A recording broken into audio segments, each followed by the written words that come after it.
27-year-old Adon Manzano, the Telemundo sports reporter sent to New Orleans to cover the Super Bowl. Ustedes, mándenos sus fotos.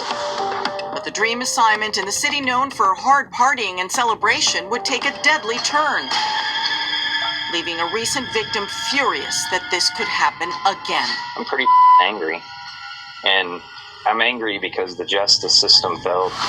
And police searching for answers. This is what every major city worries about. Adon Manzano had been working for the Kansas City Spanish language station since 2021. It's a job he landed right out of college. This was supposed to be his third Super Bowl, but just days before kickoff. Manzano would be found dead in his hotel after his colleagues reported him missing. Upon the detectives processing the hotel room, Mr. Manzano's hotel room, they had discovered that a credit card was missing. It was the same credit card that was used to check into the hotel. At a news conference, Kenner Police Chief Keith Conley says Manzano's cell phone was also missing and his credit cards had been used in several stores in the New Orleans area. These are the last images of Manzano alive. Surveillance photographs obtained exclusively by the Daily Mail show Manzano walking to his hotel.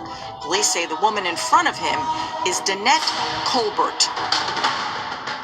Police released this separate hotel surveillance image from a hallway camera to True Crime News. It shows the pair, a couple of minutes later, getting off the elevator. Police say they headed toward Manzano's room. Short time later, the female left, and then came back, and then by 6 a.m., she left and never returned. Chief Connolly says Colbert is known to investigators in the New Orleans area and has a sordid criminal history for fraud, leading some local officials to dub her the Bourbon Street Hustler. Ms. Colbert has quite a record and rap sheet for confidence games, access device fraud, and robbery schemes. So the investigation led to a search warrant and an arrest warrant, one being issued for the person of Ms. Colbert and the other for her residence in Slidell. So far, Colbert has been charged with bank and computer fraud and purse snatching. They were able to track her down using cell phone technology in the French Quarter. She was carrying that phone everywhere she was going. We were up on her phone, so we knew her whereabouts and her comings and goings, so we knew where we could find her. Chief Connolly says more charges could be added as they are awaiting toxicology reports and believe that Manzano may have been drugged. The chief also says investigators are aware of similar circumstances in the past, like the one that included a fraud case in the French Quarter where David Butler says Colbert drugged and robbed him of his life savings. True Crime News was able to find Butler. He didn't want his face identified, but agreed to read us his victim impact statement. I accepted a seemingly innocent invitation to share a drink, as I have done countless times in my life. Miss Colbert and her associate approached me, friendly and inviting, and I joined them at a nearby bar. I took a few sips of my drink, and almost immediately I felt a strange, overpowering sensation. I knew I needed to leave and tried to, but Miss Colbert followed me, guided me toward an SUV and offering to help me home.